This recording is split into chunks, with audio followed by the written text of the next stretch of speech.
जाय सोलोङो बेसो बुजियो जाय रोङा लोंनो पस्थायो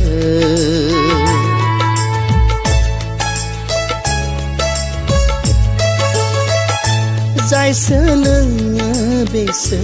बुजियो जाय रोङा लोंनो पस्थायो